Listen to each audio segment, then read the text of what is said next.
Eu vou usar o teu método de... Oi, meu nome é Sandy, esse é meu marido Giliardi, ele é psicanalista. E a gente vai falar hoje sobre dependência emocional. Na hora de falar dependência emocional, me dá logo uma tristeza. Dá uma sensação ruim, né? É. Sobre dependência emocional, tem uma coisa que me perturba quando as pessoas falam de dependência emocional como se fosse algo muito ruim, mas eu tenho uma visão de que a gente vive uma dependência emocional direto. Existem os níveis caóticos e existe o nível que tá tudo bem, que faz parte. Fala sobre dependência emocional. Porque dependência emocional a gente coloca, né, como uma coisa muito ruim, né, tipo assim, nossa, dependente emocional, né, sai de perto, não, ele vai grudar, ele vai ali ficar de um jeito onde uma sai vez que chiclete. se segura, ele é tipo um chiclete que gruda ali, né, mas na realidade, como a Sandy mesmo falou, né, todos nós somos dependentes emocionais em algum nível, né, o que vai contar aqui se vai ser um nível patológico ou se um nível aceitável, né. Patológico é um nível doentio. Doentio, vamos colocar assim, desequilibrado, né, que está causando dor, está causando sofrimento à pessoa e também a que está perto da pessoa, que essa é mais ou menos a régua que a gente mede se tem uma saúde ali acontecendo ou se não, se tem um desequilíbrio, uma doença ali. Tem uma coisa, eu vou citar alguns exemplos de coisas pra tu me dizer se é dependência emocional ou não. Que às vezes eu fico na dúvida.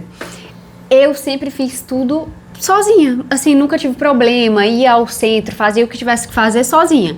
Sem amigos, se tiver companhia, consigo. Mas se não tiver companhia, eu faço tudo tranquilo. E aí tu tem um hábito que é assim, que eu absorvi pra mim. Quando ele vai sair, ele chega pra mim e fala assim, eu vou pra tal lugar. Aí eu falo, tá certo. Aí ele fala, vamos comigo. Aí eu falo, às vezes eu falo, eu tô ocupada. Aí ele fala, eu gostaria que você fosse comigo, esposa. Aí eu já fico assim, tipo, eu não sei dizer não. Aí tá, ok, me acostumei com isso. Só que quando eu vou fazer esse tipo de chantagem com ele, que é tipo isso de... por exemplo, vou fazer alguma coisa. Eu vou fazer tal coisa. Não, vou ao shopping. Vamos comigo? Aí tu fala, tô ocupada, tô fazendo tal e tal coisa, então não quero ir. Aí eu falo, por favor, eu queria tua companhia, eu queria que você fosse. Aí tu fala, não, mas não quero ir. Aí só... Lavagem de roupa suja. Não, mas não é isso. Mas esse hábito dele de ficar me chamando pra ir pros lugares, e o Giliar, ele raramente faz algo sozinho, assim, ele na maioria das vezes me chama pra ir junto. Eu sou um dependente emocional, gente. Sim, aí olha só, eu era uma pessoa que não tinha esse hábito. Eu não tinha esse hábito, eu iria sozinho. Só que hoje eu fico tão incomodada de ir sozinha que eu não quero ir. Eu quero ir na hora que tu tiver livre pra ir. Isso sim, não o teu caso, mas o meu caso de ter essa mudança. Meu caso é um caso perdido, né? Mas o meu caso de... Sério, hoje eu sinto... não quero ir não, então não vou não, eu vou quando tu estiver livre. A dependência emocional, a gente não analisa bem por caso, mas a gente... analisa mais pelo o que motiva aquele caso. Porque o formato, às vezes, pode ser e às vezes pode não ser. Então, o que vai definir se é ou não a dependência emocional? A motivação, tá? O que é que está indo por trás daquele sinal ali. Entende? Então, eu quero sair com a pessoa. Será que isso é dependência emocional ou não? Depende. Pode ser, pode não ser. O que é que define? Vamos lá. Se eu não consigo ir sozinho, se eu for sozinho eu me sinto mal, me sinto com muito medo, me sinto em sofrimento, ao ir sozinho, isso é um sinal de uma dependência emocional ali, num grau patológico. Lembra que todos nós temos um nível de dependência emocional. Certo. Esse nível que nós todos temos, vem de onde? De dependência emocional? Da nossa condição humana. Veja bem, nós viemos ao mundo de forma que a gente era um bebê, certo? Um bebê que dependia de tudo. Dependia da mãe para tudo, dependia dos homens, dos seres humanos, né? Dos outros adultos lá, para tudo. Para comer, para ficar num canto. Se deixar um bebê sozinho, ele morre, entende? Então, essa dependência ali é uma condição natural do ser humano.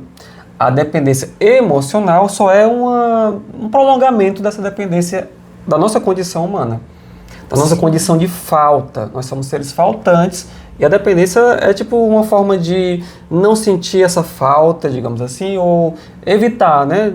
Evitar sentir menos falta. Sim. Então, porque assim, pra mim é só esse primeiro impacto. Se eu tiver que ir e eu saio de casa, eu fico com essa coisa do... Eu acho que eu fico mais com uma certa chateação de tipo... Ai, você faz uma chantagemzinha e eu caio nessa chantagem. De tipo, ô esposa, eu queria a tua companhia. Tu fala isso. Aí eu... Mas depois que eu tô fora de casa, eu tô de boa. Então não se enquadra numa dependência emocional. Não se enquadraria. Existe isso de assim, ter dependência emocional em um ponto e não tem em outro? Só voltando, se enquadra em dependência emocional, mas não no nível patológico. Essa é a questão, né? Ah, sim, se enquadra. Tá, então, pra poder... Eu acho que a minha dúvida principal é a seguinte. Tem como uma pessoa ter dependência emocional em uma coisa e em outras não? Por exemplo, vamos dizer que nessa situação, eu sair de casa sem você, eu me sentisse mal, me sentisse triste e quisesse que você fosse ou eu não fosse de jeito nenhum sem você. Mas em outras coisas eu não tenho essa dependência. Tem ou quem tem dependência emocional de forma patológica é dependente emocional no total? A tendência, temos que ver aqui que cada caso é um caso, certo? Certo. Mas a tendência a pessoa que é dependente emocional, no nível patológico, ela vai ser dependente emocional de alguma forma praticamente nas várias áreas da vida dela. Tá. Mas uma pessoa mais saudável, digamos assim, né? Vamos supor que eu seja dependente emocional, eu posso ser num canto, numa área da vida, e no outro eu posso estar seguro ali. Então, vamos colocar assim que a sinalização de dependência emocional, ela é proporcionalmente inversa à segurança. Quanto mais seguro eu sinto, menos dependente de uma pessoa, de validação externa eu sou. Que seria o emocional, né? Sim, entendi. Eu não sei se eu tenho dependência... mas às vezes eu fico pensando, será que eu tenho dependência emocional? Eu convivi com muitas pessoas que têm dependência emocional, principalmente o público feminino. Então, mulheres ao meu redor tinham esses traços de dependência emocional, principalmente com seus cônjuges. E aí eu sempre via isso como uma coisa do eu não vou conviver com isso. Mas aí, o fato de eu ter isso, aí eu lembro muito daquela coisa assim, ou você reforça ou você repudia e vai pro outro lado. Todo ser humano vai ter essa dependência emocional. Vai ter essa dependência que é humana, que é genética, que é da vivência, que é existir. Esse vazio que precisa meio que ser depositado em algum lugar. Eu percebo, e eu venho percebendo esses dias, o meu irmão mora com a gente. E aí o meu irmão foi passar uns dias na casa da minha mãe. E eu me sinto num vazio. Assim, não é uma coisa devastadora, não. Mas eu sinto, assim, uma tristeza. Às vezes, assim, eu tô fazendo alguma coisa, aí sabe nos momentos onde eu lembrava de falar com ele, por exemplo, à tarde ou alguma coisa assim, aí eu tenho aquele impulso de levantar e ir até onde ele tá, e aí, ai não, ele não tá aqui. Aí dá uma tristeza. Sim. O fato de eu ter repudiado isso de as mulheres depositarem sua dependência emocional e construírem essa dependência emocional maior no seu cônjuge, eu acho que fez com que eu depositasse isso nos meus irmãos. Porque eu sinto um pouco disso nos meus irmãos. Pra mim, por exemplo, eu nunca tive muita dor no fim do relacionamento. Claro, é um sofrimento e eu nunca tive problema em sofrer no sentido de eu vou chorar, mas vou chorar aqui. Quando não tiver mais lágrima pra descer, acabou. A página virou e aí, pronto. Mas não tem essa coisa do, ai meu Deus, eu vou morrer. Eu nunca tive essa sensação do, eu vou morrer, eu não consigo viver com essa pessoa, ou sem essa pessoa, meu Deus do céu. Nunca tive isso.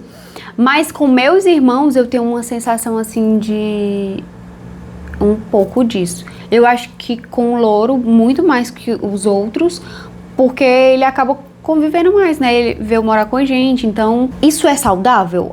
Tá no nível saudável? Eu aqui me clinicando. Tá no nível saudável ou tá doentio? Eu acho que você precisa de terapia. Mas não, é tipo assim, há de se considerar, por exemplo, será que saudade é dependência emocional? Pronto, eu será tenho que isso essa é dúvida. Saudade? Entende? Porque isso é saudade. Saudade é quando a gente tem uma familiaridade, está ali acostumado com aquela presença, com aqueles estímulos que geram na gente um bem-estar. E aquilo de repente é tipo tirado da gente, né? sai de perto. E vamos colocar assim, a gente vai buscar esse objeto e não encontra o objeto. Então na nossa imaginação a gente vai pensar no objeto e vai ter a saudade. Sim. Ah, mas aí eu não deveria ter saudade então? Sabe? Sim, você pode ter saudade. Pode ter saudade. Então é só saudade. Pode ter saudade. Agora, vamos colocar assim, na ausência daquela pessoa, você não consegue viver, a sua vida se paralisa, ou você sofre muito, pega uma doença, entra no processo depressivo. Aí entendi. A gente coloca como um desequilíbrio, uma condição ali de doença, né? De uma dependência emocional excessiva. Entendi. O que pode gerar numa pessoa essa dependência emocional? Tem uma raiz? Tem algo? De onde é que pode surgir isso? A nossa dependência emocional, ela surge geralmente numa mesma causa, que é digamos assim, uma falta de segurança em existir por conta própria, por si mesmo.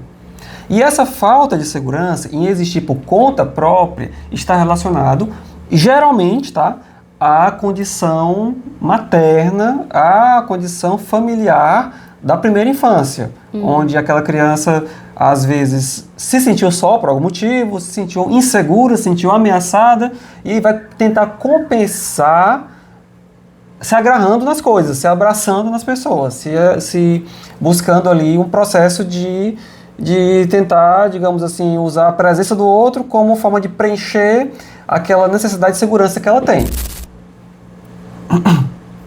Meu olho tá coçando. Sim, continua. Então, assim, essa segurança, essa busca pela dependência emocional, ela vem de um processo de insegurança consigo mesmo, com o mundo ao seu redor. A gente vai rastreando ali e geralmente encontra uma causa familiar da primeira infância. Aí vamos lá. Eu vejo muitas coisas voltadas, principalmente ao feminino, falando sobre isso, até porque a maioria das coisas, o feminino que está falando, ou que fala primeiro, porque é o feminino que busca muito mais saúde. Então acaba que o feminino muitas vezes é muito mais diagnosticado. É muito mais diagnosticado porque os homens estão muito saudáveis? Não. É porque as mulheres buscam mais diagnóstico, buscam mais cuidado. Eu diria também que na nossa cultura os homens não podem sentir. Sim. Os homens são cobrados para não chorar, que é fraco. Sim. Os homens, eles, digamos, muitas vezes passam por processos de bullying. E esse bullying, ele precisa não mostrar fraqueza, não mostrar que sente dor, senão o bullying aumenta. E aí ele vai construindo em si aquela ideia de que ele precisa ser forte, né? Para conseguir enfrentar esse mundo. E aí, por conta disso, os homens têm uma dificuldade a mais do que a mulher para expressar os seus próprios sentimentos. Não é que não sintam. Sim. Mas eles têm uma dificuldade de expressar ou de reconhecer que sentem e aí acabam também tendo dificuldade de buscar ajuda. Sim. As mulheres têm essa questão de expor muito mais, de falar muito mais sobre isso.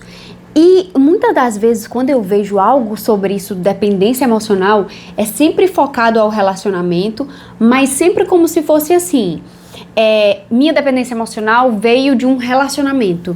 E pra mim nunca fez sentido, não fez sentido, porque na minha cabeça é assim, nossa, é tanta coisa que acontece na nossa vida, como é que um relacionamento bem depois, ele te trouxe a dependência emocional? E aí a sua fala antes de uma dependência emocional, ela é construída na sua base familiar, nos seus primeiros relacionamentos. Faz muito mais sentido. Então, esse relacionamento que muitas vezes as pessoas vão ver que é dependência emocional no cônjuge, ele já existia na rede familiar, nos seus primeiros relacionamentos, mãe e pai. E aí, como tu falou, dependência emocional está muito mais relacionada ao processo de mãe e filho. Mãe e filho, filha. Sim, que a mãe é o que dá o colo, que a mãe é o que dá o amparo, que dá o alimento, que dá a segurança, que dá o calor. A mãe dá o útero. Só que a criança no útero, ela não tem nenhuma dificuldade, então ela nem tem percepção de que ela está carente. Quando ela sai do útero, que ela enfrenta um mundo frio, assustador, barulhento, e aí precisa do colo da mãe. Mas a questão é, eu tive dependência emocional por conta de um relacionamento. Isso é mentira? Depende.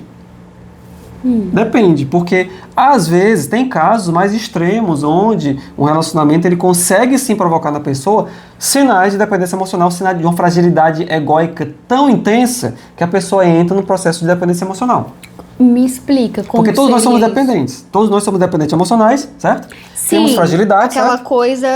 coisa Padrão do ser humano. A base da gente tem a dependência emocional. Porém, diante de um relacionamento, digamos assim, não gosto de sistema abusivo, mas um relacionamento onde o outro, digamos, sabota as estruturas de segurança do ego. Isso faz sentido, porque, inclusive, recentemente, uma pessoa falou assim, mas teu marido não tem ciúme, porque eu fico com receio do teu marido ter ciúme. Eu falei, não, porque ele teria, né? E aí, isso me faz lembrar, porque realmente, no nosso relacionamento não tem isso, porque a gente não tem essa... A gente fortalece um ao outro e traz segurança um ao outro do relacionamento. Então não tem esse... Tá olhando pra onde? Por que tu tá... Não tem essa Não coisa. é que não haja ciúme. Sim, claro. Mas a questão é como a gente lida com esse ciúme, que é o ciúme, né? Sim. É a insegurança de perder o seu objeto para uma outra pessoa. Nossa, quando tu fala assim... Exatamente, porque ciúme você assim, coloca uma pessoa como objeto. Quando ele fala assim, objeto, mas eu acho que é frequente, a gente já utiliza esse termo quando a gente vai falar. Mas objeto, explica isso. É porque assim, na nossa, digamos assim, nossa compreensão primitiva, lá na infância, a gente não vê muitas coisas como pessoas, a gente vê como objetos. Objetos que a gente pega, a gente agrega, e a gente se confunde com esse objeto. Sim. Então, uma pessoa pode ser um objeto afetivo. Sim. Entende? Essa ligação, ela é objetal ali. Sim. À medida que eu reconheço o outro, não como objeto, mas como um ser autônomo, um ser como eu, um ser que tem independência, assim como eu tenho, um ser que é diferente de mim, então eu começo a respeitar esse outro. Eu não tenho controle sobre ele. Entendi. E tá tudo bem assim. E até melhor que seja assim. Porque eu respeito no outro, assim como eu também me respeito a minha liberdade. Entende? Então, quando você tem muito ciúme do outro, quer controlar o outro, às vezes está vendo o outro como um processo de objeto. Objeto do desejo. Esse desejo que vai, digamos assim, esse objeto vai preencher essa falta. Sim, vai me trazer a felicidade. Não é que é uma pessoa, que a pessoa nunca vai preencher a falta de ninguém, mas o desejo de ser preenchido por algo, e a pessoa coloca esse algo, esse objeto, né? A pessoa coloca o outro nesse objeto, que vai preencher o seu vazio. O que tu estava falando de que às vezes um relacionamento ele pode gerar uma instabilidade na sua segurança. Quais são as características, as movimentações de forma prática? Porque tu falou, pode minar ali, né, a autoestima, a base da pessoa. Como? Qualquer relacionamento que começa a ter muitas características de, digamos assim, invalidação.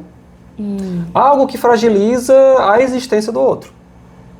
Sabe, o seu pensamento, sempre dizendo coisas negativas, né? Ou então diminuindo. Isso. Você dá uma ideia, a pessoa... Anulação, Você não pensa como eu, logo a sua ideia não é Não é boa. boa. Então, esse é um processo de invalidação da autonomia do outro. E isso gera uma fragilidade no seu ego. Na verdade, não é que isso gera uma fragilidade. Isso vai, digamos assim, acessar e vai potencializar uma fragilidade que já existe. Entende? Sim, porque inclusive, se a pessoa não tem essa fragilidade, Ela nem entra nesse relacionamento. ela vai... e se ela tiver e começar a ver as características, vai embora, porque não faz sentido. E o outro, essa pessoa que está com esse hábito de sabotar o outro, na hora que cruza com uma pessoa dessa, tem medo. Ah, sim. Porque ele vai usar as técnicas afetivas, inconscientes, né? Para ter o objeto para ela. Uma pessoa Inclusive, só uma questão aqui, né? Por que então uma pessoa é muito ruim, né? Chega lá e anula o outro, né? É um maldoso, né? Tipo, nossa. Não. Na verdade, está querendo o objeto. Ele quer garantir o objeto dele. Infantilidade. A visão infantil. Ele quer garantir que aquele objeto não escape da mão dela, porque senão ele vai ficar frente a frente com o vazio. Então ele começa a sabotar essa pessoa, ele começa a anular as iniciativas dela, as opiniões dela, e aí começa a ter o quê? A pessoa ficar isolada dos outros, dos amigos, da família, e aí começa a ter um processo de dependência dele. Porque aí a pessoa não vai embora, fica sempre com ele, e ele vai garantir a segurança dele.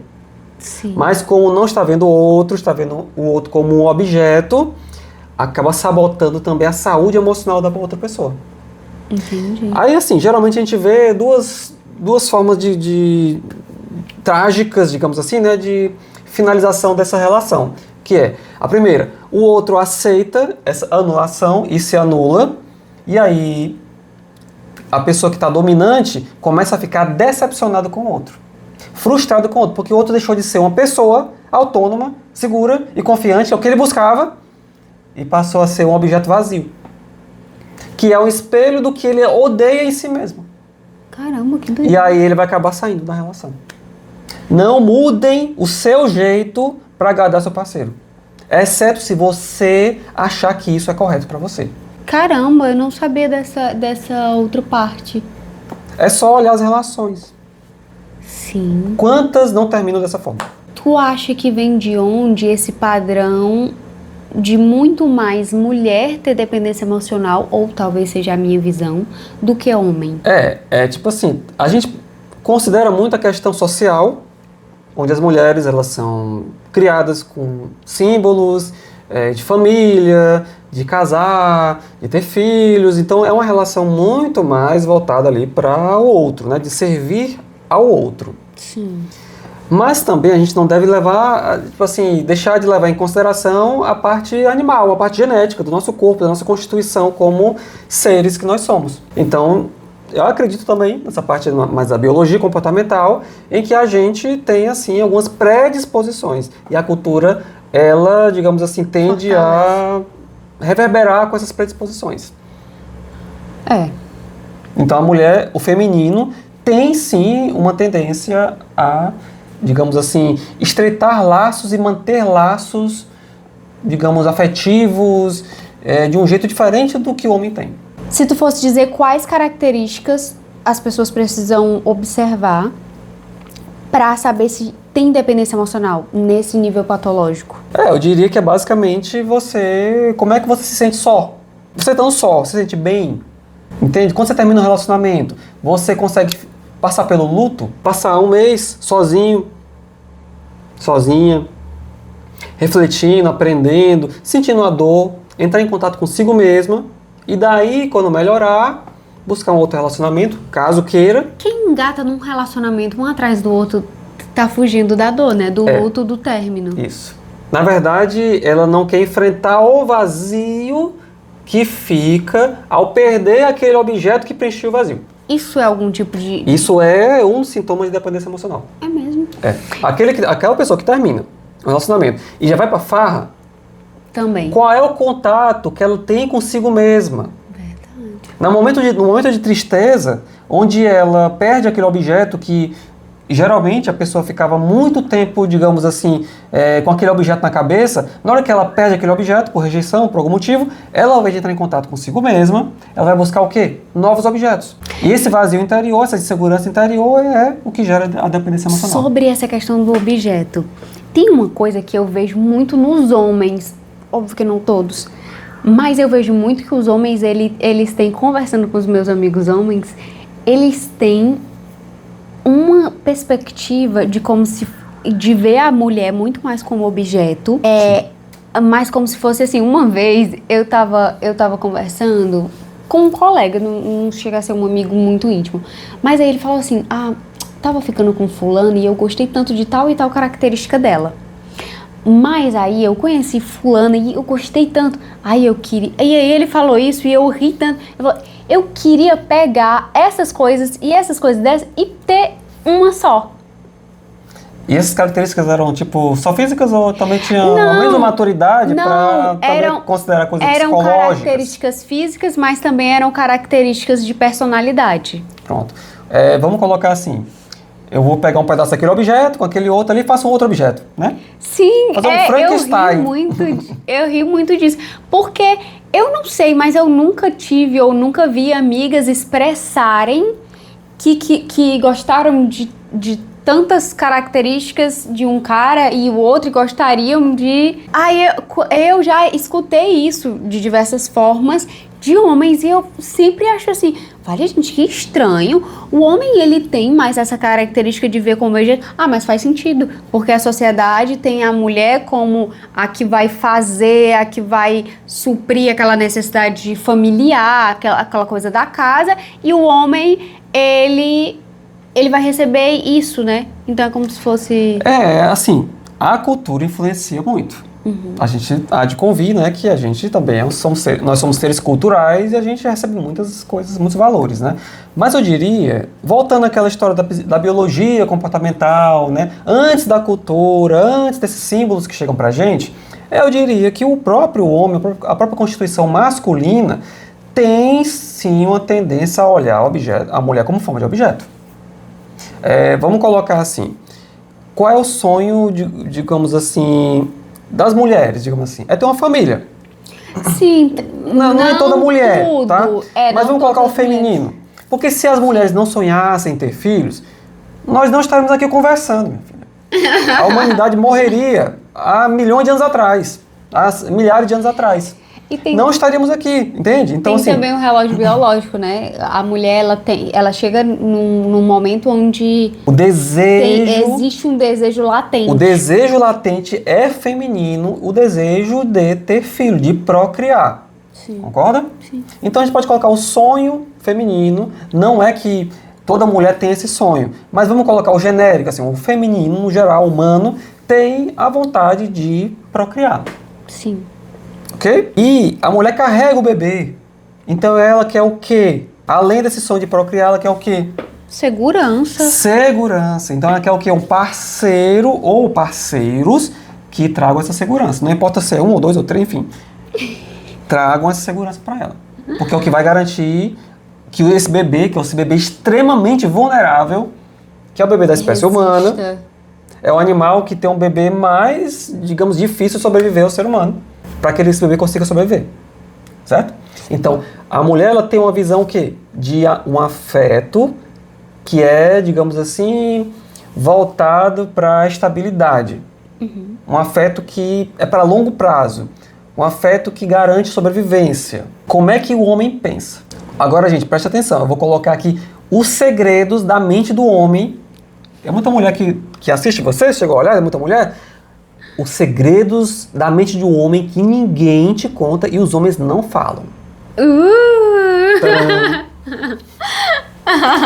Os homens, eles veem as mulheres como objeto, tá?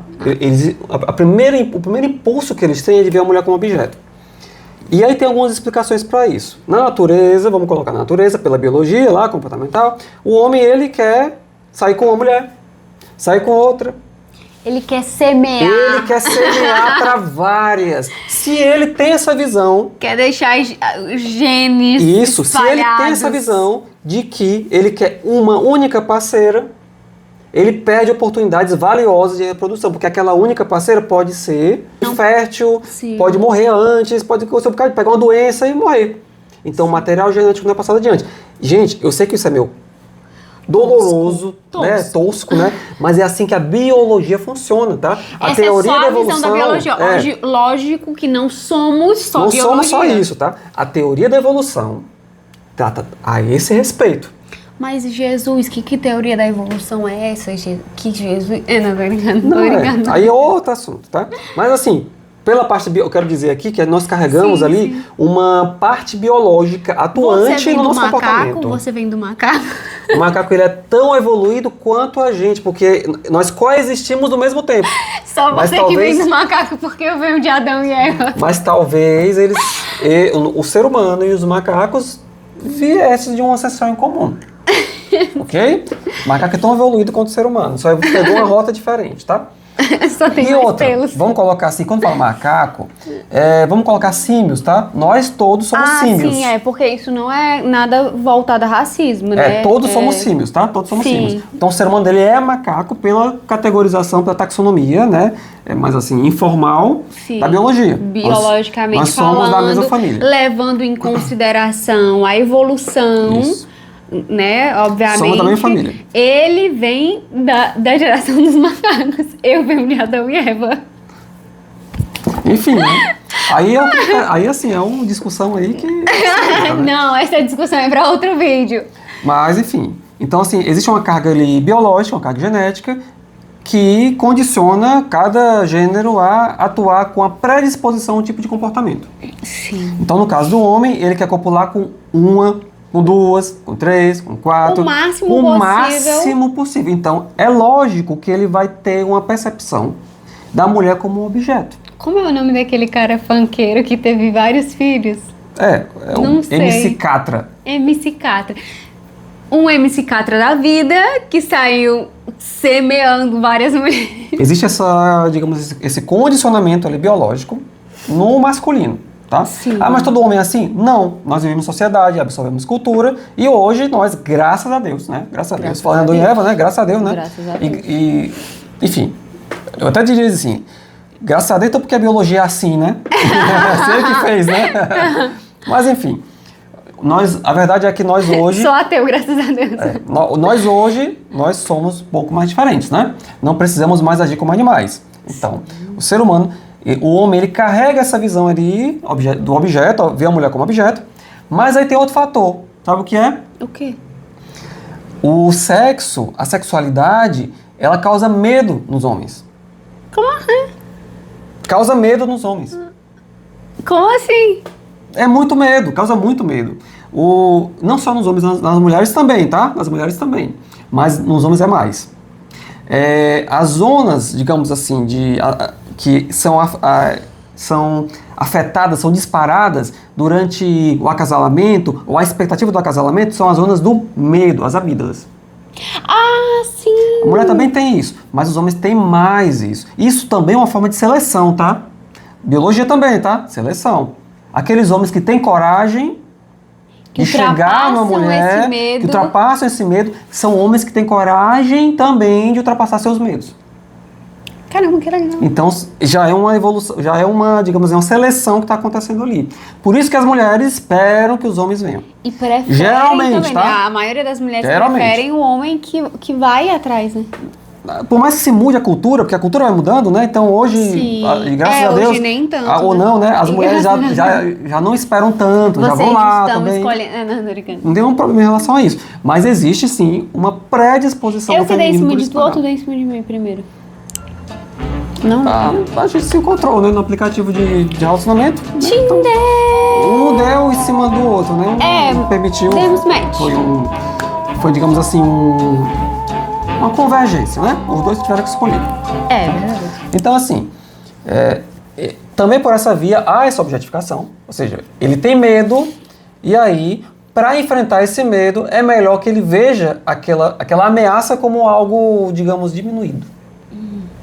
Então, ao ver a mulher como objeto, isso é a estratégia de muitos...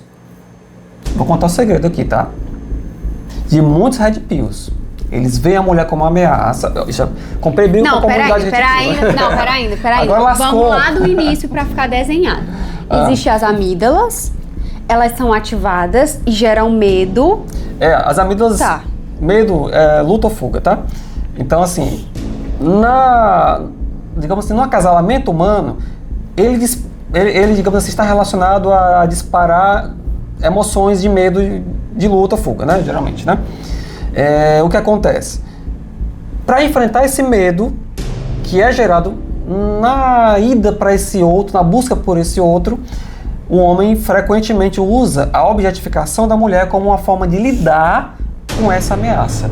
Então ele desensibiliza-se e passa a ver a mulher como objeto. E assim, se a mulher rejeitar ele só descarta a mulher como objeto. Porque é um objeto. Porque é um objeto. Isso é um mecanismo de defesa inconsciente, nossa, tá? Isso é e muito eu vejo muito infantil, isso em né? Red Pills, tá? Mas tipo assim, com todo respeito aos Red Pills, nada pessoal, tá? Sem respeito. Mas não é só... E também não é só com Red Pills, não, tá? Com muitos homens, tá? Muitos homens. Uma coisa que eu vejo desse negócio do Red Pill, né? É muita fragilidade emocional. As falas dos caras... É muita sensibilidade emocional, é muita fragilidade, é muita insensibilidade emocional e muita fragilidade. Pronto, sim, isso. E assim, não coincidentemente, uma anda junto com a outra. Quanto mais insensível a pessoa, mais tende a ser frágil. Digamos assim, frágil, né? Tem que ser frágil, né? Por quê? Não quer sentir a fragilidade, tem medo da fragilidade e aí vai pra insensibilidade, negando a fragilidade. Uma máscara de eu sou forte. Uma máscara de gesso. Legal? Legal assim, né?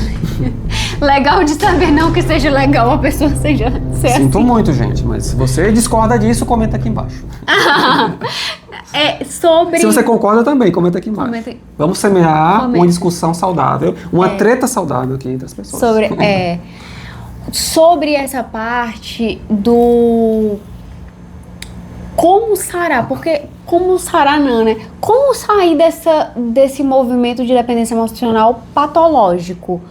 Como é que sai disso?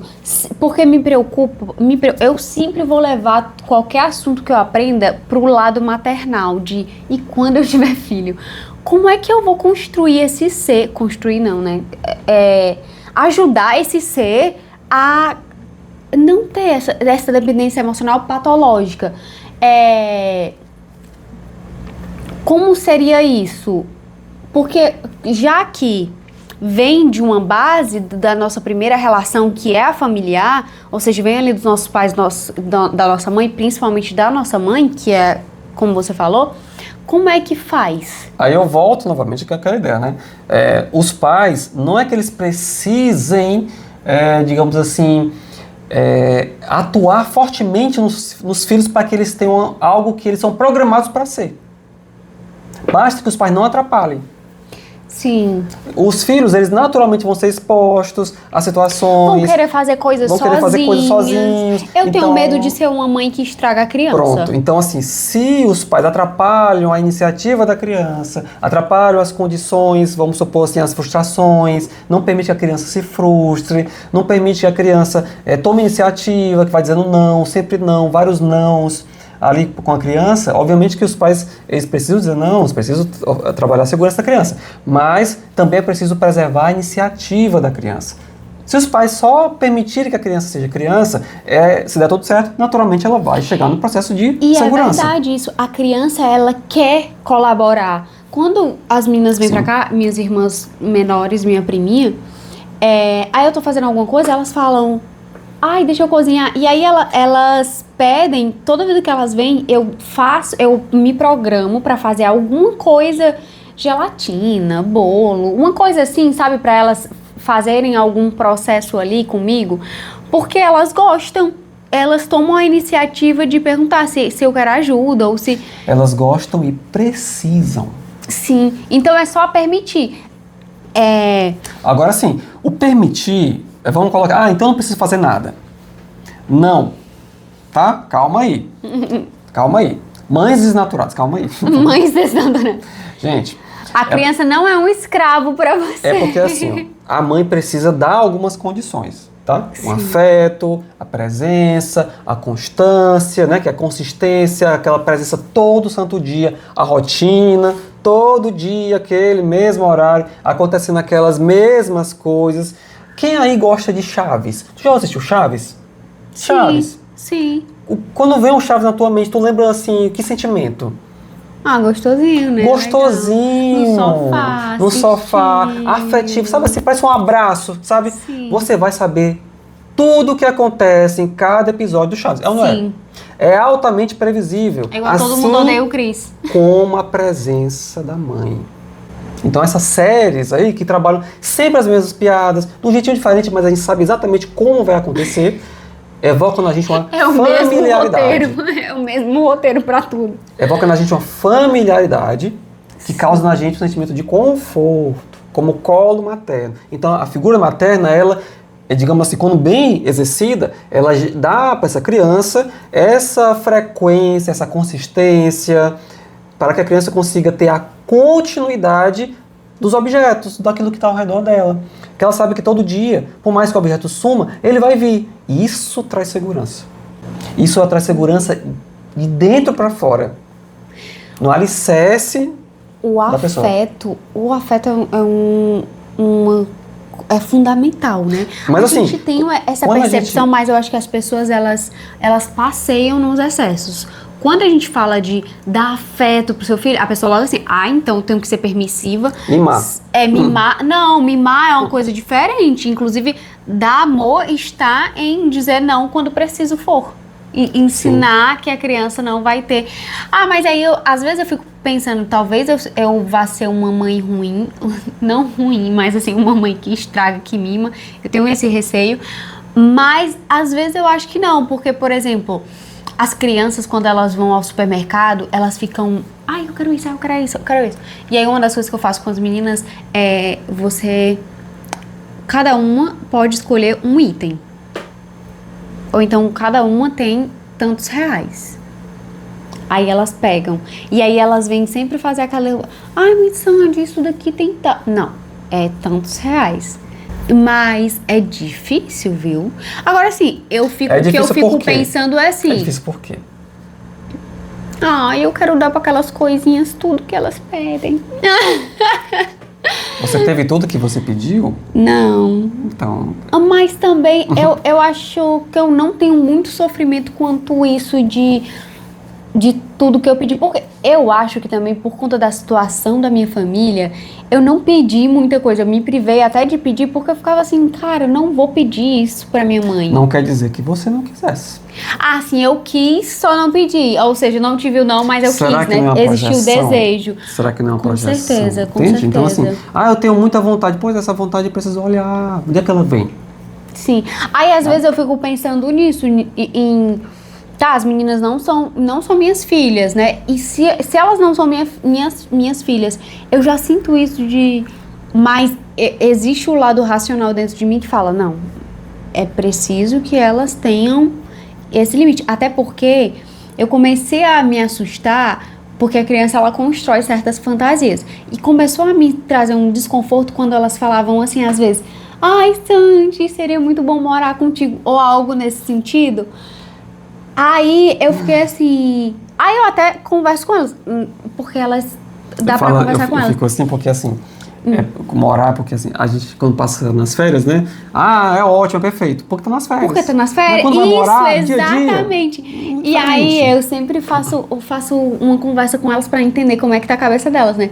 Aí uma delas falou assim, em casa tem isso pra fazer isso, aí vai pra natação, aí tem aula de inglês, aí tem as aulas, aí tem tarefa. Aí eu falei, mas se vocês morassem comigo, vocês iriam fazer isso. E outra, vocês não iam comer o tanto de besteira que vocês comem, porque aqui em casa elas comem saudável. A opção aqui em casa é comer saudável. Quando a gente faz uma noite de cineminha, aí tem brigadeiro, tem a besta fine, tudo. Mas, aí eu falo isso, elas ficam... Só que eu comecei a trazer um pouco mais dos nãos. Eu comecei a trazer um pouco mais também de algumas coisas de ponto de realidade para que elas não construíssem essa fantasia de que a minha casa é ruim. Ruim no sentido de porque a criança ela tem essa coisa da comparação, né?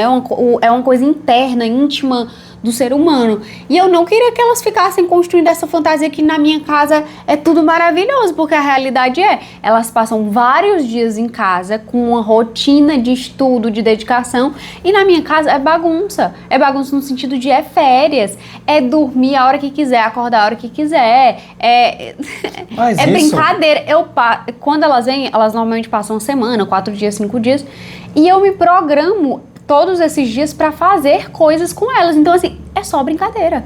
Mas isso diz respeito a elas, né? Tipo assim, a própria vida vai levando elas a ser confrontada com certas verdades que, né, vão de encontro às fantasias que elas não têm. Eu acho que eu sou muito bitolada, né, nessas coisas de educação.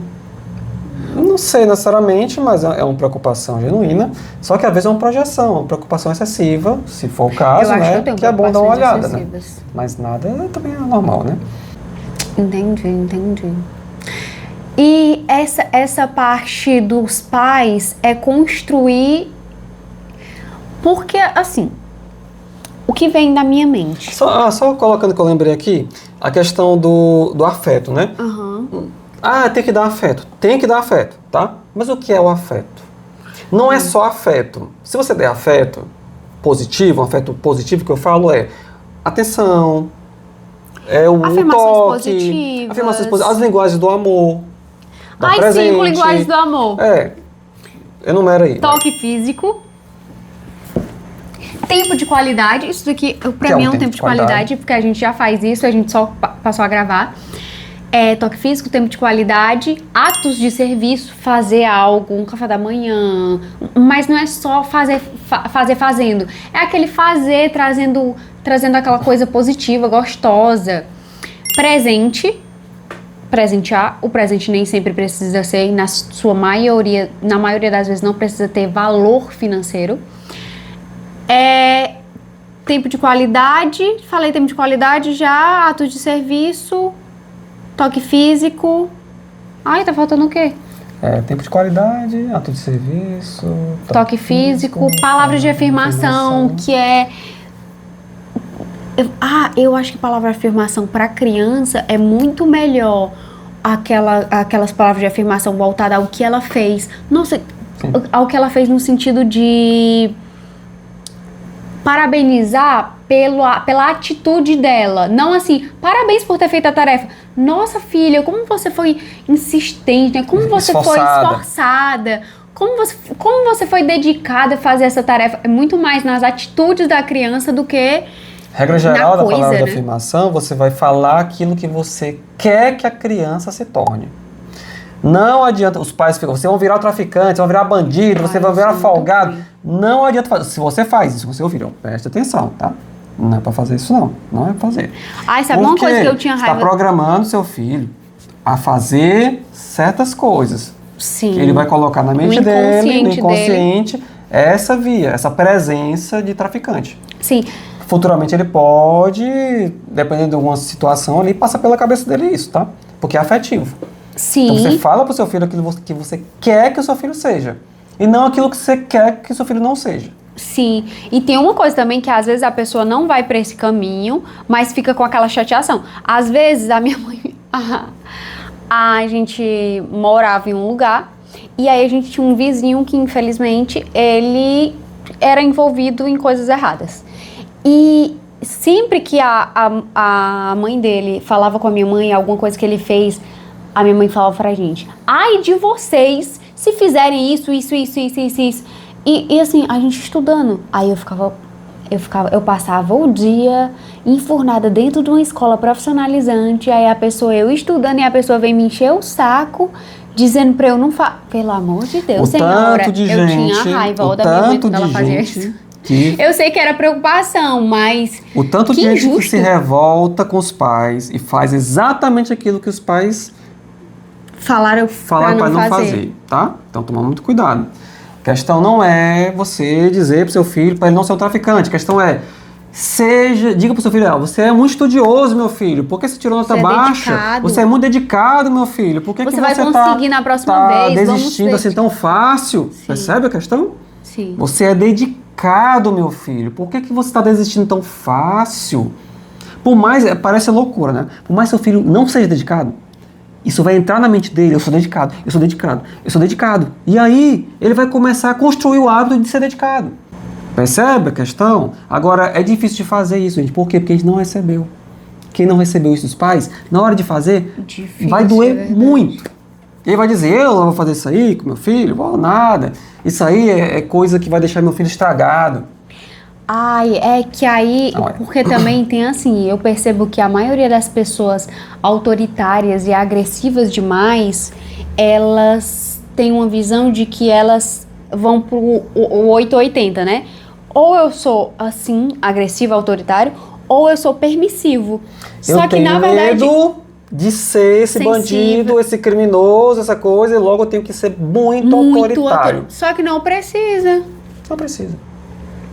Então, assim, muitas das É o meio termo, né? muitas das situações que os pais colocam, né? Tipo assim, eu sei que é com boa intenção, eu sei que a maioria não vai virar bandido, graças a Deus, né? Mas, tipo assim, não ajuda muito, digamos assim, ao bem-estar desse adulto, né? Quando essa criança virar adulta, ela vai ficar com um processo ali dentro dela que não está muito bem resolvido. Então, Sim. não é muito legal, né? Tem modos melhores de se fazer. E aí, sobre o afeto, né? Essas linguagens do amor, elas são formas de afeto. Mas o bebê não precisa apenas disso aqui, tá? É preciso também consistência, é preciso segurança, é preciso estabilidade. Essas questões também estão juntas do afeto. Para um bebê ter essa segurança, para não ter essa dependência emocional, que é o tema desse vídeo, é necessário que o bebê tenha um conjunto de características ali que são básicas, que vai contribuir para a formação de um ego forte, de um eu forte naquele bebê. Entendi. Se os pais não atrapalharem e fizerem a parte deles, naturalmente o bebê vai chegar no processo de ser mais seguro emocionalmente. Boa. Eu gostei, eu gosto de conversar sobre isso, porque isso é um ponto tão importante, né? Sim. É uma mudança de paradigma que nós estamos vivendo. Minha cabeça fica várias coisas ao mesmo tempo. Várias vozes falando. Várias vozes, várias vozes. É a mudança de nós estamos vivendo uma mudança de paradigma, tá? Nós estamos vendo mais o nosso emocional. O mundo está caminhando mais nessa direção. Eu espero que continue, tá? Com essas guerras aí. Deus queira que não mude, né? Como assim? Não entendi. Não mude a tendência, porque com a guerra você tende a entrar num processo de brutalidade, num processo de destruição, e aí é um processo de regressão. Ah, tu espera que não Que não aconteça essa regressão com as guerras. Eu entendi Eu espero que errado. continue assim, Assim, sem a evoluindo guerra. nessa direção. Ah, é porque tá uma briga tão grande lá no Irã, né? Essas coisas Pois que eu é. fiquei assim, Mas assim, perturbada. espero que continue o mundo evoluir nessa direção de olhar para os sentimentos, olhar para as emoções e evoluir interiormente. Não Sim. apenas nos objetos exteriores, mas nessa confiança interior, consigo mesmo, sua própria presença, tá? E a espiritualidade também, né? Que é uma forma de autoconhecimento também. E formar pessoas mais seguras, mais amorosas, mais tranquilas, mais calmas, que não precisam ficar gritando, agredindo, ameaçando. Uma ótima finalização. Amém. Que assim seja. Tchau! Aí vamos tirar foto, né? Ah, vamos tirar foto, né? A gente tira a foto aqui, assim, ou a Porque gente assim, fecha? ó, é melhor distanciar assim, mais pra lá, porque aí tem como escrever um texto aqui no meio, entendeu? Ah, sim, entendi. Tira o fone, né? Pra poder não ficar... E aí a gente faz como? Aí tu faz assim.